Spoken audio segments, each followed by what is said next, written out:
Assalamualaikum warahmatullahi wabarakatuh. Hai teman-teman, welcome back my YouTube channel. Apa kabar kalian semua? Semoga selalu diberi kesehatan, kelancaran rezeki, serta jangan lupa selalu mengucapkan rasa syukur. Di video kali ini, aku ingin men-share kegiatan aku di rumah sebagai seorang ibu rumah tangga. Dan seperti kalian sedang lihat, aku hari ini lagi bersih-bersih halaman rumah karena rumputnya selesai dipotong. Alhamdulillah kelihatannya lebih bersih dan enak dipandang mata. Jadi di sini aku mulai langsung dari membersihkan bagian samping rumah sampai halaman belakang, karena halaman depan rumah itu udah duluan aku bersihkan kemarin sore selepas selesai banget dipotong rumputnya. Dan mungkin kalian sudah bosan ya melihat belakang rumah aku yang gak pernah bersih-bersih, banyak sampah berserakan di mana-mana. Udah pernah aku bahas di video sebelumnya, satu rumah tempat sampah bersama-sama ya teman-teman. Karena di belakang rumah aku tuh ada rumah orang, mau gak mau aku tetap bersihkan karena tempat sampahnya di lingkungan rumahku. Jadi ini aku lagi sapu-sapuin rumput yang terbang selesai dipotong ke rumah tetangga. Sebelum tetangganya manggil, aku langsung bersihkan aja ya. Nah, jadi di sini aku rencananya mau langsung bakarin sampah gitu, karena lebih enak ya bakar sampahnya. Rumputnya itu udah kering dan sampah-sampah di belakang rumah aku itu udah pada kering semuanya gitu. Dan ini tuh terasa banget ya teman-teman. Selepas dipotong gitu rumputnya, alhamdulillah nyamuknya berkurang. Dah selesai aku sapuin halaman, lanjut aku mau langsung cuci piring bekas sisa semalam makan dan sarapan pagi ini. Menurut hadis, alangkah baiknya ya tidak ada piring kotor sehabis kita makan malam, karena setan tuh suka dengan yang kotor-kotor. Kira-kira menurut kalian gimana ya teman-teman? Apakah kalian melakukan hal yang sama? Kalau ada boleh dong ya sharing-sharing di kolom komentar. Kalau aku pribadi, biasanya aku cuciin piring dulu sebelum tidur malam, supaya besok paginya kita bisa langsung pakai kembali untuk memasak ataupun makan, sekaligus menciptakan kebersihan dapur ya teman-teman. Kalau dapur bersih atau rumah, kita tuh akan lebih bersemangat lagi untuk memulai aktivitas di rumah. Tetapi karena kadang jam setengah 9 malam itu si kecil udah mau minta tidur gitu, aku pun biasanya ikut tertidur ya, bablas menidurkan si kecil. Dan suami aku itu kalau melihat aku udah ketiduran gitu, dia biasanya emang gak mau bangunkan aku lagi. Mungkin dia ngerti ya akunya mungkin capek seharian di rumah, karena biasanya aku tuh duluan tidur daripada suami gitu. Jadi selepas nyuci piring, ntar aku langsung mau lanjut masak ya teman-teman. Karena aku hari ini nggak record untuk beberes rumahnya, karena kebetulan rumah aku tuh alhamdulillah semua udah aku sapu-sapuin. Karena anak-anak itu tadi pagi tuh bangunnya cepet ya. Jadi biasanya aku duluan kan sapu-sapu beberes ruangan depan, supaya nanti anak-anak selesai mandi gitu mereka bisa leluasa main di depan karena udah bersih ya. Dan untuk teman-teman, bagi kalian yang penasaran aku mau masak apa hari ini, ditonton sampai habis, jangan di skip. Jangan salfok sama hijab aku yang lagi nyantol. Tadi sempat aku jedah gitu ya teman-teman nyuci piringnya, karena si kecil itu kebangun. Dan aku lepas hijab karena si kecil itu udah ngerti banget kalau lihat mamanya pakai hijab, dikiranya aku mau pergi gitu ya teman-teman. Daripada rewel, mending aku lepas aja.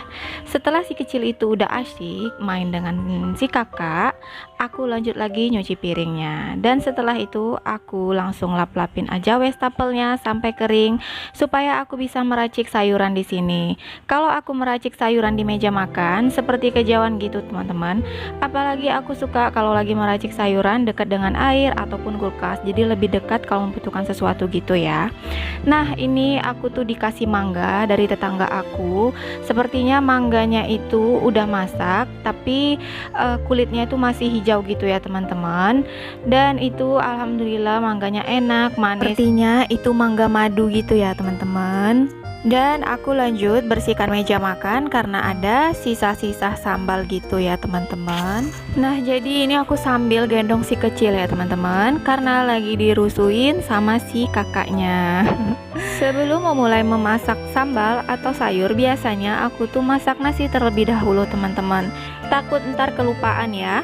Sambalnya udah masak, nasinya belum masak, kan gak lucu ya. Dan sehari itu aku biasanya masak 3 cup takaran beras gitu ya teman-teman, untuk 3 orang makan siang dan malam. Dan masih tersisa sedikit gitu ya. Kalau teman-teman perhatiin, aku mencuci beras menggunakan mangkok ya, tidak secara langsung di pancinya. Aku itu baru tahu ya teman-teman, kalau mencuci beras di panci penanak nasi secara langsung bisa mengurangi kadar anti goresnya.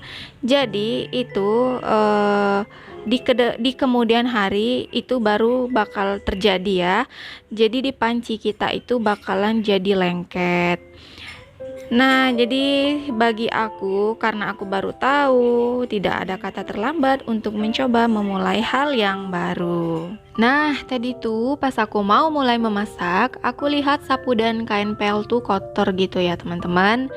Sembari mau memasak, aku langsung aja rendam dulu kain pel dan langsung cuci sapu.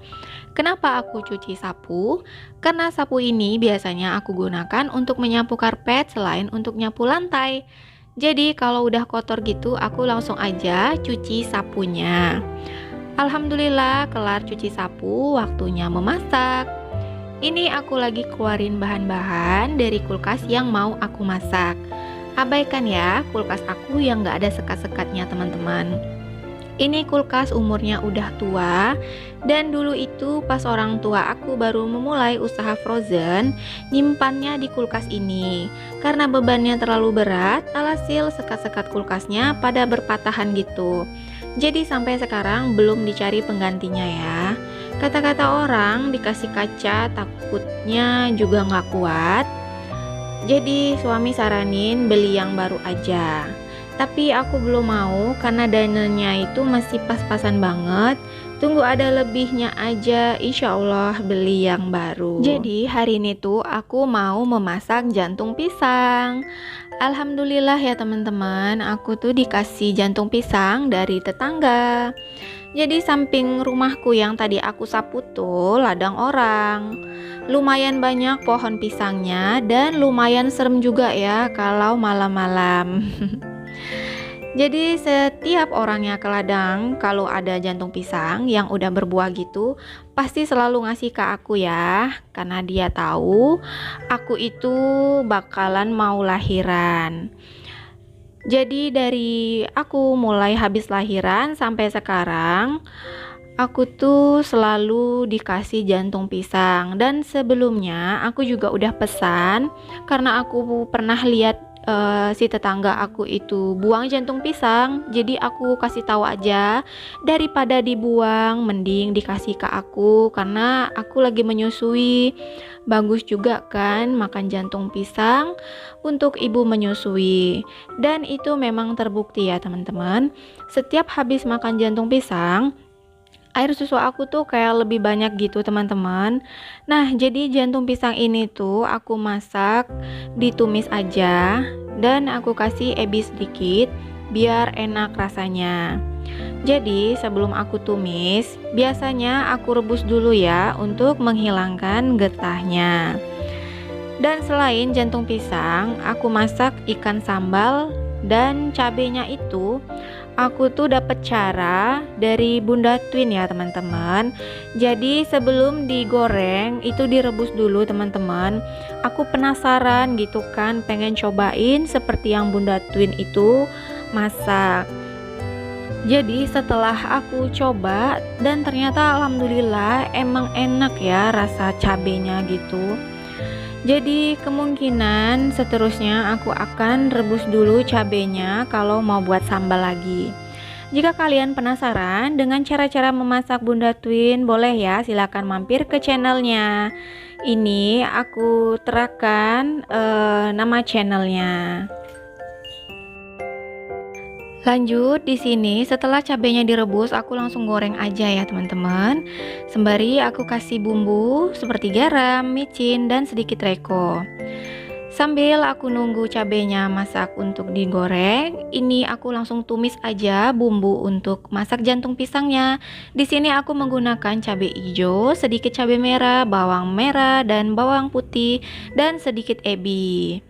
Nah, sembari tumisannya itu wangi, aku angkat sambal ikannya yang udah masak.